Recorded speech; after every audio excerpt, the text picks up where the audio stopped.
사람이 범죄해서 노스캐롤라이나 한 감옥에 갇히게 됐습니다. 본래 윌리엄 포트는 참 가난하고 어려운 환경에 태어나가지고 이렇게도 해보고 저렇게도 해보고 누구보다도 더 열심으로 일을 해보고 하지만 그의 궁핍이 떠나가지를 않았고, 이런 직업 저런 직업을 가져보았지만 별로 그렇게 형통하지를 못했습니다. 은행에 근무할 때에 홍금혁령에 연루가 돼서 3년 재판에서 선고를 받아서 교도소 생활을 하면서 그가 지나온 날들을 돌이켜보니 누구보다도 열심히 일을 하고 활발하게 활동을 하고 꿈을 가지고 도전했고 기도하는 사람이었는데, 결국은 내가 이 감옥에 내가 갇혀서 3년이라고 하는 세월을 내가 산다라고 하니 그저 가슴이 터질 것만 같았습니다. 하나님, 내 이 고생에 얼룩진 삶을 하나님만이 평탄케 할 수가 있습니다. 이 감옥에서 내가 나가고 난 다음에 어떤 일이 올지는 몰라도 하나님, 이 다음 나의 삶에 하나님 복을 주시기를 원합니다. 그 기도하는 것이 낙이었습니다. 이러면서 감옥 속에서 자신이 살아온 삶을 돌아보면서 누구보다도 질곡의 삶을 살아왔기 때문에 이거를 글로 자꾸 습작을 했습니다. 많이 모았습니다. 추록 후에 이 모아놓았던 습작들을 작품으로 만들었는데, 자기 이름도 윌리엄 포터라고 하는 자기 이름을 이제 바꿨어요. 오헨리라고 하는 이름으로 개명을 했습니다. 그 오헨리의 이름으로 이제 소설을 써서 내놓았는데 이게 날개 돋친 듯이 팔리고 유명한 작가 반열에 올랐는데, 여러분 잘 아시잖아요. 마지막 입새라든지 매기의 선물이라든지 도시의 소리라든지 무려 270여 편의 단편을 썼습니다. 아무것도 보이지 않던 감옥에서 그 매여 있는 순간에서도 이 이후의 삶을 위해서 준비하고 이 이후의 삶에 하나님의 은총을 구했던 모습은 오늘 우리가 읽었던 이 모세와도 닮은 부분이 상당히 많습니다. 한때 그는 이집트 대왕국의 왕자였습니다. 누구도 부러워할 수밖에 없는 권력의 핵심에 서 있는 사람이었지요. 그러나 그는 지금 어떻습니까? 쓸쓸히 인적이 없는 광야 한복판에서 양떼를 치는 목동으로서 자신의 인생을 살아가는 상황을 생각을 해보면 격세지감도 유만부덕이다. 지금까지 모세의 눈을 사로잡았던 것은 이집트의 화려한 왕궁 생활이었지 않습니까? 그러나 지금의 현실은 그의 눈에 보이는 것은 아무것도 보이지 않고 실패 인생의 현장만 눈으로 보고 온몸으로 체험 중에 있습니다. 미디안 광야에서 장인의 집에서 초라하게 늙어가고 있는 이 모세의 모습은 우리의 마음도 편치 못하게 만들어줍니다. 그가 자기 짐승도 아닌 자기 장인의 짐승떼를 이끌고 이 산 저 산 온통 바위로 덮여져 있는 그곳에 틈새 여기저기 한 포기씩 나 있는 그 풀을 양들에게 먹이기 위해서 이곳 저곳을 누비고 다니고 이 산자락 저 산자락을 매일 그렇게 살아가고 있습니다. 성지답사를 하면서 모세가 양을 쳤던 그 지역들을 돌아보면 정말 지금 내가 모세가 되어도 참 깝깝하고 처량하고 황량하다라고 밖에는 표현이 되지가 않아요. 풀이 여기저기 나 있는 게 아닙니다. 맨 바위요. 바위 틈 사이에 여기 조금 풀이 조금 있습니다. 또 저기도 조금 있습니다. 눈에 펼쳐 보이는 데는 다 광야 산들이에요. 기약 없이 오늘은 이곳 내일은 저곳으로 그 양떼를 끌고 다니는 모세를 생각해 보면 죽은 즉시입니다. 모든 것들이 익숙한 곳인데, 그런데 그의 눈에 이상한 현상이 하나 나타나고 있습니다.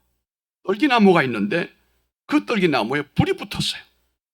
그러나 나무가 불이 붙으면 사그라져야 되잖아요. 이게 타서 재가 되고 없어져야 되잖아요. 없어지지 않고 계속 타오르는 거예요.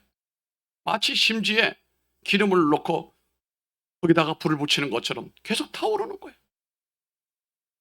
모세에게 있어서 우리가 본받을 점이 하나 있는데, 이런 이상한 광경에 놓였을 때 이것이 어떠한지를, 이것은 어찌 보면은 물리적인 현상이 아니고 신비한 현상이잖아요. 아직도 모세는 그 마음 깊은 곳 DNA가 하나님에 대하여, 하나님의 거룩함에 대하여, 하나님의 영성과 하나님의 축복에 대하여 아직도 뭔가 살아있는 DNA가 있었던 거예요. 그래서 이 모세는 불붙는 가시나무에게로 뛰어갑니다. 가까이 갑니다.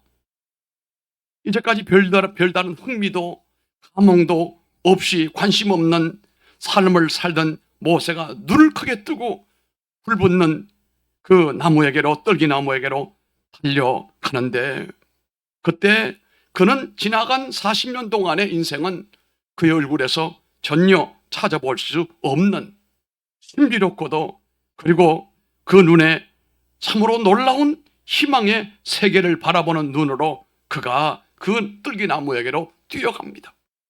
여러분, 이것이 우리의 믿음의 삶이 되어야 됩니다. 세상살이 하다가 죄악으로 물든 우리가 예수 그리스도의 구속의 은총을 바라보면서, 십자가 바라보면서 그 신비한 하나님의 은혜를 바라보고 나가게 되면 우리들의 삶이 매너리즘에 빠져서 그냥 그렇고 그런 광야 인생길 같은 아무런 희망과 소망이 없는 인생을 살아가는 사람에게 새로운 신비한 역사가 불붙어오는, 이런 역사가 있는 예수 그리스도에게로 우리의 새로운 희망과 소망을 가져야 된다, 이런 얘기입니다. 여러분, 이 세상을 살펴보십시오. 그 어디에 희망이 있습니까? 모세가 이 광야, 이 산자락에 서 있었던 것처럼 오늘 우리가 좋아하고 일을 하고 매일매일 똑같은 일을 반복하고 노력하지만 이 세상에서 무슨 신비한 것이나 무슨 감동적인 일이 있습니까? 잘난 사람 몇 사람을 제외하고는 우리 모두는 다 그렇지 않습니다. 너무 피곤합니다. 세계 여러 나라 사람들이 우리를 보고 참 잘 살고 멋지게 잘 사는 나라다, 좋은 나라다. 그러나 막상 우리 안에 있는 사람들을 물어보면 불행하다는 거예요. 힘들다는 거예요. 물가는 왜 이렇게 올라가고 수입은 올라가지 않고 점점 힘들다, 왜 이렇게. 이때 우리는 하나님의 새로운 영적 세계를 볼 수 있기를 바랍니다. 그것이 새로운 성장의 모멘텀이 된다는 사실입니다. 하나님의 시선이 머무는 곳이 어디입니까? 우리가 가야 할 곳은 하나님의 시선이 머무는 곳, 떨기나무에 불이 붙었던 것처럼 노아는 그 떨기나무 불 붙은 곳이 하나님이 머무는 곳이에요. 여러분들에게도 하나님께서 머무시는 그곳을 우리가 바라보고 뛰어가야 됩니다. 하나님의 신비의 세계를 마음에 담고 있던 그 모세가 이제 모든 시선을 뒤로 하고 불붙는 그 떨기나무만 바라보고 그곳을 향하여 뛰어갑니다. 사실은 그곳에 하나님이 계시고, 하나님이 그곳에서 모세를 기다리고 계시고, 하나님은 그곳에서 모세에게 새로운 인생의 장을 준비해 놓고 계시지 않았습니까? 하나님의 시선이 그를 향하여 여호와께서 그가 보려고 돌이켜 오는 것을 보신지라 라고 말하잖아요. 그 떨기나무에 불붙는 모습에 모세가 막 뛰어오는 그 광경을 하나님이 보셨다는 말이에요. 4절에 분명히 이렇게 말씀했습니다. 여기에서 두 가지 바라봄이 나오잖아요. 하나는 모세의 시선이고 하나는 하나님의 시선이에요. 다가오는 그를 바라보시던 하나님께서 그의 이름을 부르십니다. 모세야, 모세야. 세상에 이 모세의 이름은 아무도 그동안에 불러준 적이 없어요. 자기 이름을 하나님께서 40년 동안 잊어버렸는데 하나님이 불러주시는 거예요.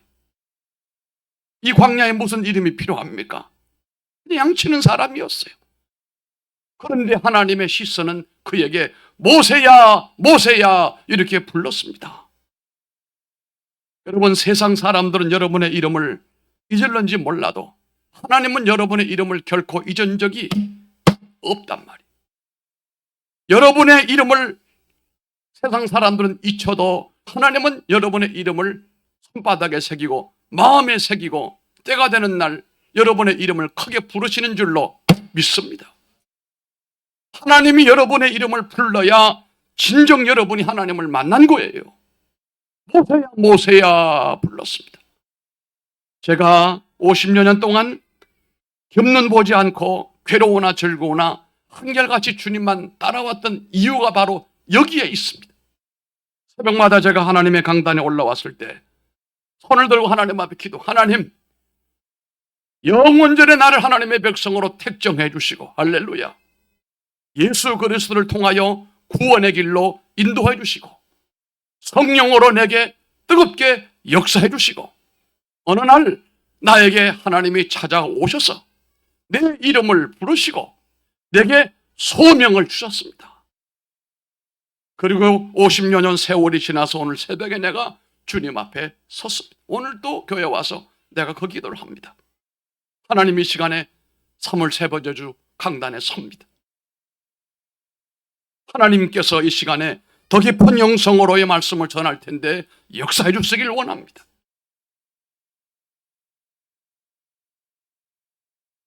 모세야, 모세야. 40년 동안 그는 자기 이름도 없이 남의 양을 몰고 그 광야길을, 사막길을 헤매고 돌아다녔는데 귀에 선명할 정도로 자기 이름을 불러주시는 분이 있었어요. 모세야, 모세야. 크게 한번 해보십시다. 모세야, 모세야. 여러분, 그 소리는 아니에요. 엄청 큰 소리로 모세를 불렀어요. 아니, 모세를 부르는 것이 아니고 여러분들을 부르시는 거예요. 아무개야, 아무개야. 불타는 떨기나무 한가운데서 하나님의 그 큰 음성이 들려옵니다. 제가 경험해 보건대는요, 내가 이것을 하고 앞으로 이런 일을 하고 내가 이런 일을 하고 이렇게 나는 살아가리라 마음먹었지만 하나님이 내 이름을 불러주시고 내게 소명을 주시면 그때부터 나는 없는 거예요. 내 길은 없는 거예요. 내 이름은 없는 거예요. 오직 하나님의 이름만, 하나님의 길만, 하나님의 인도하심만 있을 뿐이에요. 괴로우나 즐거우나. 제가 경험해 보니까 그게 맞는 말이에요. 모세야, 모세야. 불타는 떨기나무 한가운데서 하나님의 음성이 들려오는데 부르시는 그 음성의 실체를 알지는 못했지만 너무나 그 소리가 신비한 소리로 들려오고 그 광경도 신비하잖아요. 그 불이 우리가 말하는 그런 물리적인 그런 불이 아니에요. 신비한 하나님의 불이에요. 성령의 불이에요. 은혜의 불이었단 말이에요. 이런 불은 사람에게 화상을 입히지 않습니다. 이런 불은 사람을 온전히 하나님의 사람으로 바꿔놓게 하는 변화의 불이다 이 말입니다. 이때 당혹감을 감추지 못하고 누구인지는 모르지만 그가 대답을 합니다. 내가 여기 있나이다. 미지의 힘 앞에 자신을 세우는 순간 말씀하시는 분의 실체가 나타남이 5절 6절로 나타납니다. 하나님이 이러시되 또 이러시되라고 하는 표현을 통해서 계속해서 말씀하시는 분이 하나님임을 나타내고 있습니다. 나는 아브라함의 하나님, 이삭의 하나님, 야곱의 하나님이니라. 아멘. 다 같이 아멘. 이 음성을 통해서 그에게 말씀하시는 분이 누구라는 겁니까? 하나님이라는 사실을 알았습니다. 누구를 만났습니까? 하나님을 만난 겁니다. 어디에서? 광야 떨기나무 불꽃 가운데서 하나님을 만난 겁니다. 여기서 하나님께서 나는 아브라함이 하나님, 이삭의 하나님, 야곱의 하나님이라는 말도 이 모세가 어렸을 때 자기 어머니에게서부터 정말로 어렴풋이 들었던 조상들의 얘기였어요. 지금은 거의 잊혀지기 직전 단계에 있었지만 그 얘기를 듣는 순간에 어머니 그 무릎 앞에서 듣던 얘기가 생각이 납니다. 그리고 한 가지 오랫동안 마음속에 품고 있었던 의문이 하나 풀렸어요. 하나님이 거기 우리 삶의 한복판에 계시다는 사실을 그가 깨달았습니다. 나는 하나님을 모르고 이쪽 저쪽을 이렇게 40년 광야를 누비고 다녔지만 하나님은 나를 떠나지 않으셨구나. 그는 하나님의 부재 때문에 몸을 떨었습니다. 자기 백성들을 내버리시는 하나님, 내 삶에 아무런 관심도 없는 하나님, 내가 광야에서 나와서 이렇게 돌아다녀도 내게 관심 없는 하나님인 줄로만 알았지요. 그 외로움 가운데서 하나님이 만나 주시지 않았던 것은 하나님이 계시지 않았던 것이 아니었습니다. 그래서 토마스 머터는 이렇게 말합니다. 만일 당신이 하나님을 너무 쉽게 발견했다면 아마도 당신이 찾고 있던 하나님이 아닐 것입니다. 하나님 발견은 쉬운 것이 아닙니다. 하나님의 발견은 어려운 것입니다. 부르시는 음성, 우리에게 계속해서 말씀하시는 하나님의 현존 앞에 자신을 바로 세웠을 때 황량한 바위산은 하나님의 거룩한 산이 되는 줄로 믿습니다. 그곳이 하나님의 축복의 출발점이 되는 줄로 믿습니다. 인생의 실패한 자리는 부르심이 거룩한 자리로 만들어 버리게 되는 겁니다. 하나님이 부르시는 음성을 통해서 그곳은 하나님의 산이 됐어요. 그래서 이 산이 본래 하나님의 산이 아니었어요. 하나님이 거기서 말씀하시기 때문에 그 산이 하나님의 산이 된 거예요. 일상의 삶 가운데서 하나님의 거룩한 음성을 듣고 부르심이 있다면 그 자리가 거룩한 자리예요. 그 자리가 호렙산이단 말이에요. 여러분이 서 있는 자리에서 하나님 음성을 듣고 하나님의 그 소리를 듣는다면 그 자리가 거룩한 호렙산이단 말이에요. 여러분도 호렙산을 만드시기를 바랍니다. 너의 선 곳은 거룩한 땅이다. 이건 하나님의 산을 의미하는 것입니다. 거룩한 임재가 있는 그곳에서 들려오는 첫 번째 음성은 민족을 해방시키겠다는 약속도 아니었고 나라를 새롭게 하시겠다는 희망의 메시지도 물론 아니었습니다. 하나님은 이렇게 모세에게 말씀을 합니다. 이게 5절입니다. 이리로 가까이 하지 말라. 너의 선 곳은 거룩한 땅이니 내 발에서 신을 벗어라. 아멘. 강한 하나님의 명령이 들려옵니다. 다가오지 말라. 너 거기 서라. 불타는 떨기나무를 보고 달려와 신비한 사건과 현상 앞에서 떨리는 가슴을 가지고 그것을 눈으로 직접 확인해 보려고 뛰어오는 그 사람의 발걸음을 하나님이 막았습니다. 중요한 것은 하나님이 어떻게 생겼는지 혹은 어떤 원리로 떨기나무가 타지 않는 것인가를 확인하는 것이 중요한 것이 아니에요. 교회가 어떤 곳인지, 교회가 어떤 역사가 나타나는 곳인지 그게 중요한 게 아니에요. 그가 말씀 안에 완전히 부복하기를 하나님께서는 원하시는 거예요. 그리고 하나님께서 모세에게 신을 벗으라고 말씀을 하잖아요. 그 이유는 납득할 만큼 설명되지 않지만 하나님께서 말씀하시는 것은 내가 선 곳은 거룩한 땅이기 때문에 그렇다라고 말씀을 합니다. 인간적인 땅이 아니고 실패의 땅이 아니라는 말입니다. 인생의 싸움에서 패배하고 자포자기하며 서 있는 그런 자리가 아닙니다. 여기는 생명체는 쉽게 살 수 없는 황량한 바위로 뒤덮여 있는 자리에 그 자리에 하나님이 계시니 그곳이 거룩한 땅이 되지 않습니까? 여러분의 가정이나 여러분의 직장이나 여러분의 사업이나 여러분의 자녀들 가운데도 문제가 많고 참 이거 해결점이 안 보이는 것 같아도 거기에 하나님이 계시고 거기에서 하나님 음성이 들리면 그곳이 거룩한 산이 되는 줄로 믿습니다. 그 자리가 축복의 자리가 된다는 겁니다. 다른 곳과 구별되어 거룩한 곳이 되는 비결이 거기 있습니다. 이것은 모세에게 전혀 새로운 말씀이었고 경험이었습니다. 무엇보다도 모세는 그곳에 하나님이 안 계신다고 생각을 했어요. 하나님이 뭐 이런 광야에 계시겠는가? 나같이 실패한 인생이나 돌아다니는 곳이지. 고난과 아픔의 땅은 하나님이 외면한다고 생각을 했습니다만 하나님이 그곳을 바라보시고 그곳에 함께 계신다는 사실을 오늘 모세가 비로소 알게 된 겁니다. 지금 고난 가운데 있는 이스라엘 백성들의 삶의 자리에 그 한복판에도 하나님이 계신다는 말씀입니다. 일상의 삶 속에 임하시는 하나님의 그 은혜는 오늘 우리가 서 있는 자리에도 하나님이 함께 하시고 내가 힘들어하는 자리에, 고통의 자리에, 눈물 흘리는 자리에도 하나님이 그곳에 계신다는 사실을 믿으시기를 바랍니다. 하나님의 시선이 머무는 그곳에 우리가 머문다는 사실입니다. 하나님의 임재, 모세는 그 떨리는 순간에 지금 서 있습니다. 중세의 유명한 수도사였던 로렌스라는 사람이 있습니다. 이분은 굉장히 깊은 영성을 경험했던 사람들이고 책을 많이 썼습니다. 아마 여러분 읽었는지 몰라도 하나님의 임재 가운데로 들어가기를 연습하라, 하나님의 임재 가운데로 들어가기를 연습하라, 이 책이 베스트셀러가 된 적이 있습니다.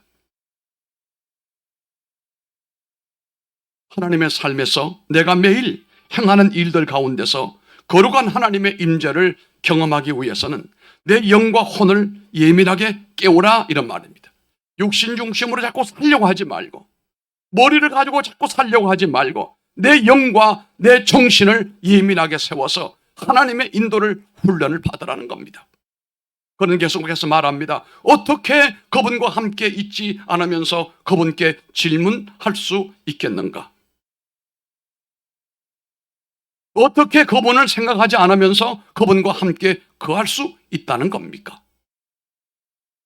어떻게 그렇게 거룩한 습관을 만들지 않고서도 종종 그분을 생각할 수가 있겠는가? 그분은 우리에게 많은 것을 요구하지 않습니다. 가끔 그분을 기억하고 예배하고 그분의 은혜를 구하면 됩니다. 가끔 그분에게 고통을 아뢰고 그분이 베풀어 주신 은혜에 감사하면 됩니다. 로렌스가 하는 말이에요. 우리의 일 가운데서 그분이 주신 것을 감사하십시오. 할 수 있는 대로 그분에게 위로를 얻으십시오. 식사를 할 때도, 대화를 할 때도 가끔씩 우리의 마음을 그분께 드리십시오. 그분은 우리에게 우리가 생각하는 것보다 훨씬 더 가까이 계시는 겁니다. 그는 지난 40년 동안 하나님의 호령을 거닐면서도 그 사실을 전혀 모르면서 고생만 했습니다. 여러분, 고생길로 계속 가려면 하나님의 임재를 경험하지 않아도 됩니다. 그러나 고생을 하지 아니하고 감동적이며 신비한 삶을 사시려면 하나님을 만나는 만남의 장이 되시기를 바랍니다. 하나님이 거기에 함께 계셨다는 사실을 전혀 모르고 살았던 모세가 하나님의 거룩한 존재 앞에, 초대 앞에 행했던 것이 뭡니까? 바로 그것은 두려움과 떨림이었어요. 세상에 이런 일이 어떻게 있을 수 있는가? 그래서 그는 하나님의 현존 앞에서 그 얼굴 뵙기를 두려워하며 얼굴을 가리고 있습니다. 그것은 자신의 실체를 발견하는 순간이고 거룩한 하나님을 새롭게 발견한 순간이었습니다. 우리가 얼마나 형편없는 사람인지, 우리가 가식을 하고 포장을 하고 나 대단한 사람인 줄 알고 사람들에게 돋보이게 만들려고 노력을 했지만 그거 하나님을 만나는 순간에 다 물거품처럼 씻겨져요. 내려오는 겁니다. 마침내 나의 참된 실체가 무엇인가? 난 도무지 어떤 사람인가를 발견하는 동시에 내가 깜짝 놀라고 두려워 떨고 있는 그 순간이 바로 영성으로 들어가는 순간입니다. 7절의 내용은 하나님의 임재를 얼마나 생생하게 말씀합니까? 하나님이 고통당하는 이스라엘 백성들 가운데 함께 계심을 이렇게 말합니다. 내가 내 백성의 고통을 정령히 보고 부르짖음을 듣고 그 우고를 알고, 그것은 약속이었고 확인이었습니다. 영성의 깊이는 지금 무엇을 바꾸고 체제를 바꾸고 무슨 대단한 업적을 쌓는 것이 아니고 하나님의 임재를 깊이 경험할 수 있는 것임을 깨닫기를 바랍니다. 로렌스는 영성 세미나를 다니면서 어디에서나 하나님을 발견해야 된다고 했습니다.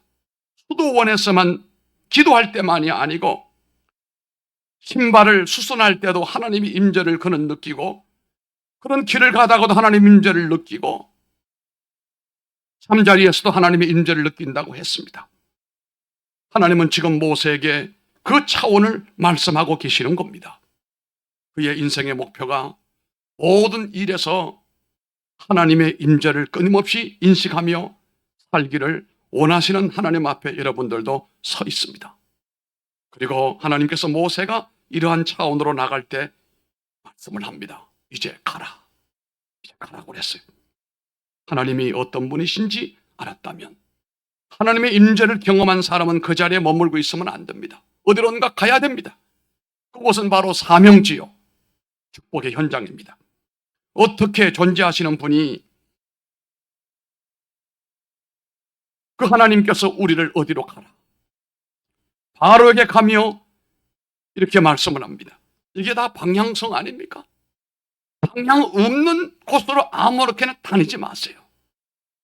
이사를 가든지 내가 직업을 선택하든지 내가 배우자를 만나든지 아무런 방향 감각 없이 아무렇게나 돌아다니면서 선택하지 마시고 이제는 우리가 하나님께서 인도하시는 방향으로 가야 해요. 거기에 하나님의 임재를 경험할 수 있단 말입니다. 내 백성 이스라엘 자손을 인도하여 내며, 이것은 사명입니다. 사명은 중요합니다. 막중합니다. 모세를 불러신 것은 모세를 통하여 민족을 출애굽시키려고 했던 겁니다. 그것이 막중한 것은 그 사명의 내용 때문이라기보다는 그것은 하나님이 원하신 일이었고 명령하신 일이기 때문에 그렇습니다. 하나님께서 주신 사명이라면 보잘것없는 것이 하나도 없습니다. 내가 남의 구두창을 갈고 앉아 있으면서도, 내가 누구의 음식을 마련하고 있으면서도, 이거 대단한 역사예요. 하나님의 임재를 느끼고 있는 사람은. 모세는 즉각적으로 순종할 수가 없었습니다.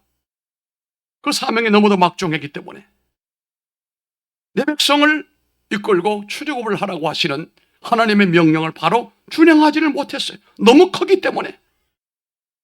여러분, 한 가지 퀴즈를 내봅니다. 하나님이 때론 우리들에게 말씀을 하실 때, 아니 대부분이 그렇습니다.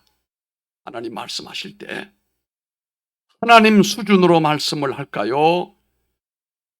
내 수준으로 말씀을 하실까요? 또 묻습니다. 잘 듣고 대답하세요. 하나님이 말씀하실 때는 하나님이 원하시는 말씀을 하실까요? 우리가 원하는 말씀을 하실까요? 이 영성이 높아지네요. 여러분, 착각이 여기서 오는 거예요. 하나님은 내 수준으로 말하는 게 아니에요. 하나님 수준으로 말하는 거예요. 하나님 수준으로 말하는 것을 내가 맞출 때 그게 믿음이에요. 보세요. 하나님이 백세에 낳은 귀한 아들을 모리아 산에 번제로 바치라는, 번제는 어떻게 바칩니까? 짐승을 각을 뜨듯이 그냥 바치는 게 아니에요. 묶어놓고 난 다음에 칼로 죽이고 난 다음에 다 잘라가지고 불을 태워서 냄새를 드리는 것이 영어로 BURN, 우리가 번아웃이라고 하잖아요. 버렸다는 말이잖아요. 번제는 태워서 냄새로 하나님께 드리는 거예요. 하나님은 어떤 때는 지독한 하신 하나님이에요. 어떻게 백세에 난 아들이 얼마나 귀한데 그걸 그렇게 죽여서 번제를 그렇게 드리라고 하시는 것이냐 말이에요. 그게 누구 수준이에요? 하나님의 수준이에요. 왜 아브라함이 위대한 사람이고 위대한 믿음이라고 하는 것인가? 그 하나님의 수준에 자기가 도달하기가 너무 힘들고 어려웠어요. 특히나 자기 와이프에게 얘기를 했다가는 난리가 날 테고 되지 않을 테니까 아무 얘기하지 않고 새벽 일찍이 하인을 데리고 아들을 데리고 나무를 가지고 3일 길을 걸어서 모리아 산으로 올라갑니다. 그 아브람 그 남자는 3일 동안 산을 올라갈 때 과연 무엇을 생각을 했겠어요? 자식 하나 있는 거, 그것도 백세에 낳은 아들인데 그걸 데리고 제물로 바치려고 살 길을 모리아 산으로 올라갈 때 아브라함은 도무지 뭘 생각을 했겠냐 말이에요. 여러분의 인생을 대충 그렇게 덤펑덤펑 살지 말기 바랍니다. 힘들고 어려운 인생길이라 할지라도 의미 있는 인생을 살아가기를 바랍니다. 나는 도무지 이것을 감당하기 어렵지만 하나님께서 내게 이것을 원하시니 아브라함은 하나님의 요구에 맞춰가는 거예요. 우리가 신앙생활 할 때 여러분은 그렇잖아요. 대부분 누구 수준으로 따라서 신앙생활 합니까? 여러분 수준에 맞춰서 신앙생활 하잖아요. 하나님 앞에 헌금하는 것도 하나님 수준 아니잖아요. 누구 수준입니까? 솔직히 얘기해봐요. 누구 수준? 언젠가 한 번은 나도 하나님 수준의 예물을 좀 드려보고 싶다. 언젠가 내 몸을 하나님이 원하는 수준으로 내가 하나님 앞에 헌신하고 싶다. 여러분 이런 생각해 본 적 없습니까? 나는 다 없어져도 되고 하나님이 받으시기 합당한 재물이 되면 좋겠다. 이런 생각만 해도 하나님께서 은혜를 주시는 거예요. 사람들은요 독합니다. 움켜쥐고 하나님을 지독하게 이용해 먹는 거예요. 하나님을 이용해 먹는 거예요. 하나님이 나를 이용하게 하셔야 될 텐데 내가 하나님을 이용해 먹고 있으니 하나님이 어찌 내게 복을 주시겠냔 말이에요. 하나님은 우리에게 이용당하시는 분이 아니에요. 아브라함이 하나님의 요구사항에 응해드리기 위하여 피눈물을 흘리고 살 길을 걸어 올라가서 그 자식을 묶어가지고 칼을 들고 내리치려고 했는데 하나님께서 순양을 준비해 놓으시고 아브라함아 그만해라. 여러분 아브라함의 믿음으로 도전해 보시기를 바랍니다.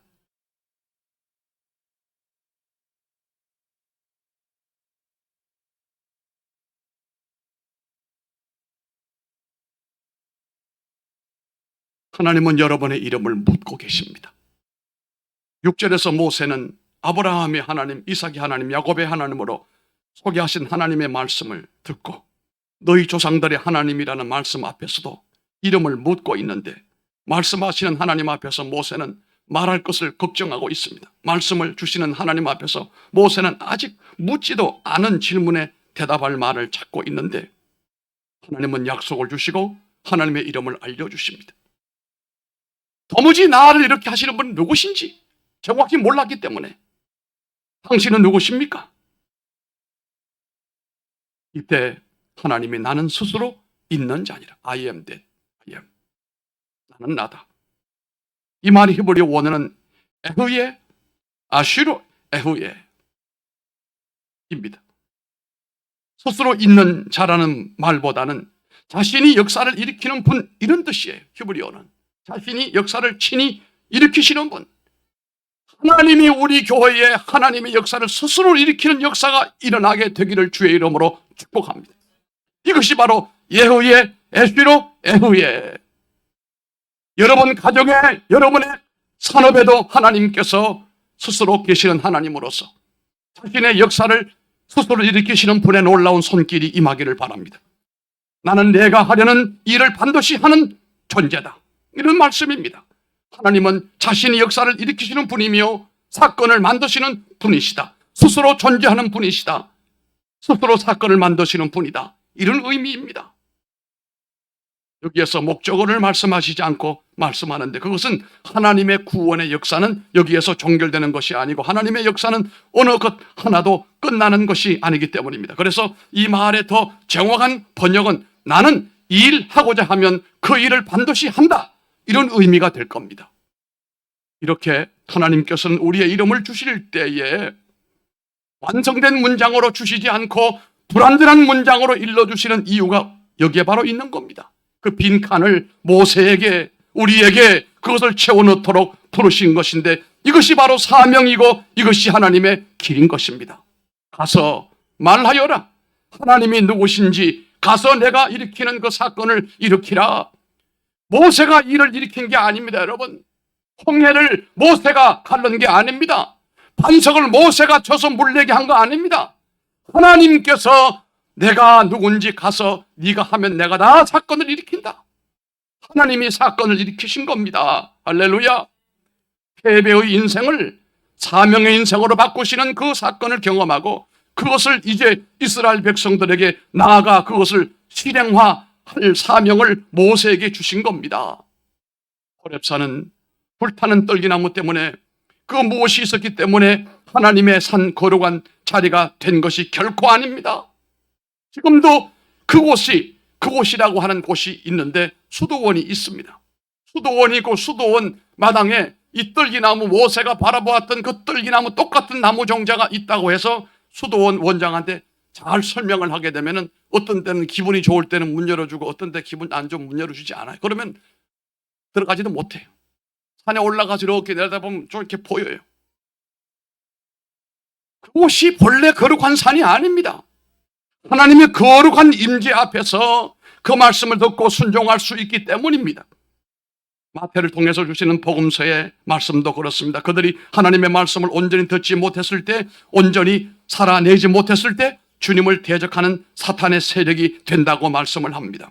주님은 그러한 베드로를 향해 말씀합니다. 사탄아 내 뒤로 물러가라. 사탄으로 전략하는 교회, 주님을 오히려 방해하는 사탄으로 전략하는 제자, 이 얼마나 두려운 얘기입니까? 오늘 말씀을 맺습니다. 인생길이 험난하다고 여러분 누구를 한탄하지 마세요.